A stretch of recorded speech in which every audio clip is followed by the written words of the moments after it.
Chapter 9 of the Legion of Lazarus by Edmond Hamilton. Recording by Peter Eastman. Chapter 9. It was cold and dark and infinitely sad. Hurst wandered through the rooms, feeling like a ghost, thinking like one. Everything had been removed from the buildings. The living quarters were now mere circular tombs for a lot of memories, absolutely bare of any human or familiar touch. It felt very strange to Hurst. He kept telling himself that 50 years had passed, but he could not believe it.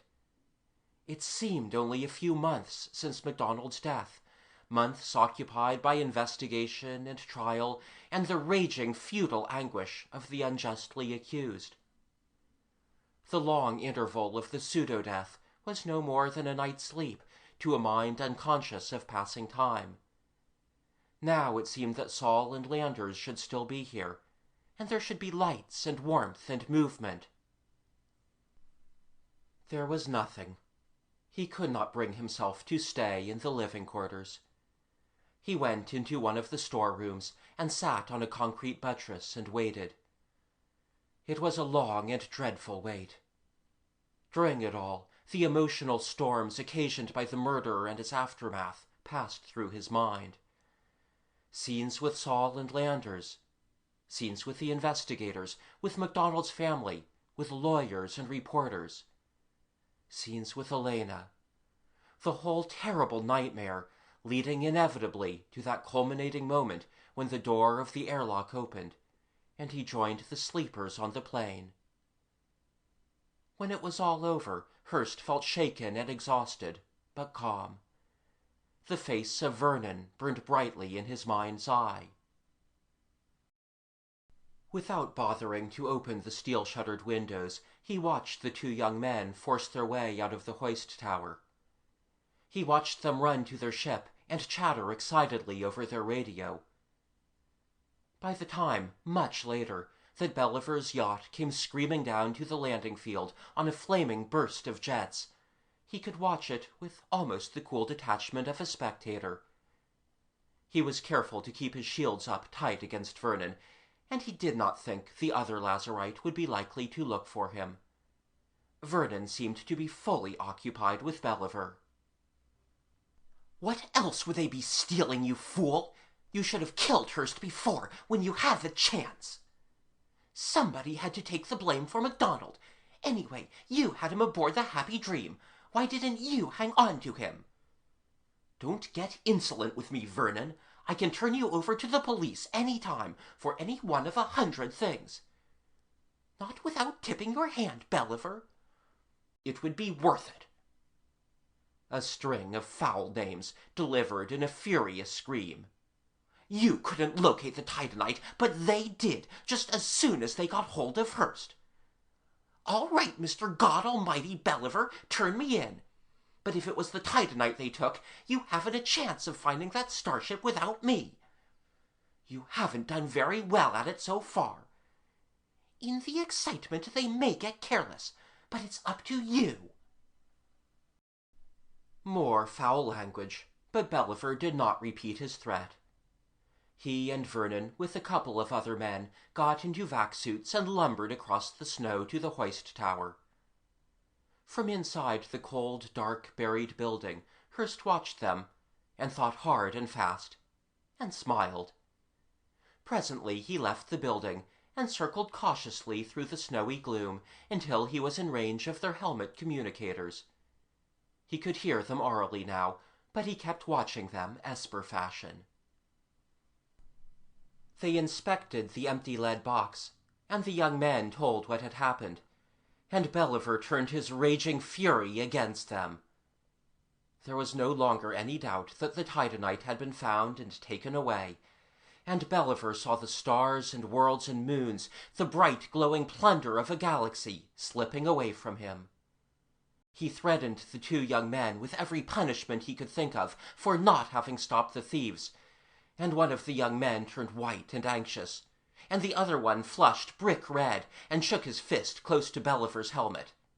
"You go to hell," he said. "I don't care who you are. You go to hell." He walked out of the hoist tower, with his companions stumbling at his heels, and Belliver screamed after them. And behind him the crewmen looked shocked and contemptuous, and Vernon laughed openly, showing the edges of his teeth. The two young men got into their ship and went away. Belliver turned and stood looking at the empty box. He seemed exhausted now, hopeless, like a child about to break down and cry. Vernon went over and kicked the box. "Hearst had the advantage," he said. "He knew MacDonald, and he knew the refinery. Even so, it must have been pure guesswork. Nobody could probe through that fog." "What are we going to do?" asked Belliver. "Vernon, what are we going to do?" Hearst spoke for the first time, his voice ringing loud and startling in their ears. "Don't ask Vernon," he said. "Ask me." There was a moment of complete silence. Hearst felt Vernon's mind brush his, and he permitted himself one cruel flash of triumph. Then everybody spoke at once, Vernon explaining why he hadn't spotted Hearst. Who could have figured he'd stay behind at a time like this? The crew members nervously fingering their guns, and Belliver crying, "Hearst! Is that you, Hearst? Where are you?" "Where I can get the first shot at anybody coming out of the tower, and where nobody from the yacht will ever reach me. Tell them all to stay put. Go ahead, Belliver. You want to hear me out, don't you?" "What do you want to say?" "I can find you that starship. Tell them, Belliver." He told them, and Vernon said to Belliver, "If he's willing to betray his friends, why would he get them the titanite?" He laughed. "It isn't even a good trick." "Oh, yes, it is," said Hearst softly. "It's a very good one. The best. You see, I don't care about the starship or the titanite.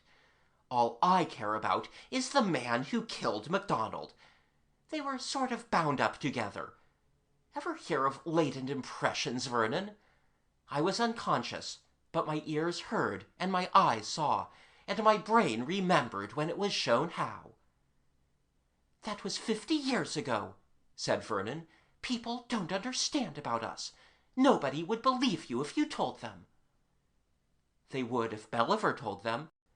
They would if Belliver explained out loud about the Lazarites, about what happens to men when they go through the door. They'd listen to him, and there must be others who know, or at least suspect." Hearst paused long enough to smile. "The beauty of that is, Belliver, that you're in the clear. You're not responsible for a murder your grandfather had done. You could swear you didn't even know about it until now." Vernon said to Belliver, "If you do this to me, I'll blast you wide open." "What can he do, Belliver?" Hearst shouted. "He can talk, but you have the money, the position, the legal powers. You can talk louder. And when they know the truth, will anybody take the word of a Lazarite against a human man?" His voice rose higher and louder, drowning out Vernon's cry. "Are you afraid of him, Belliver? Are you so afraid of him you'll let the starship go?" "Hold him," Belliver said, and the crewman held Vernon fast. "Wait a minute, Hearst," he said. "What's your angle? Is it just revenge? Are you selling out your friends for something over and done half a century ago? I don't believe it, Hearst." Hearst said slowly, "I can answer that, so even you will understand. I have children. They're getting old now.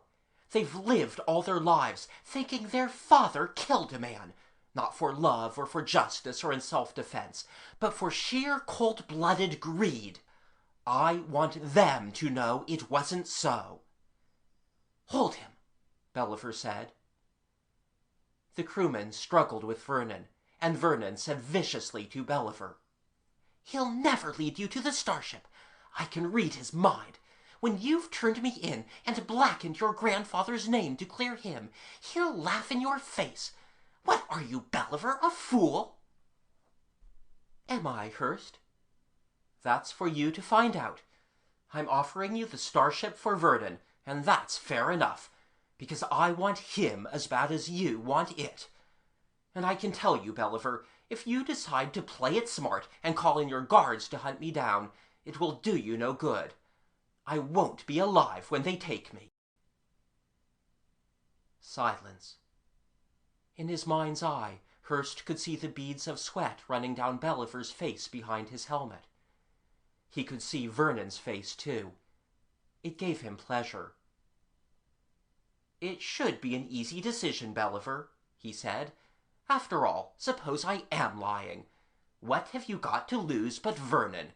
And with his record, that isn't much." "Hold him," said Belliver. "All right, Hurst, I'll do it. But I'll tell you now, if you lie to me, there won't be any reawakening in another 50 years. This will be for good." "Fair enough," said Hurst. "I'm putting my gun away. I'm coming in." He walked quickly through the snow toward the tower. End of chapter 9.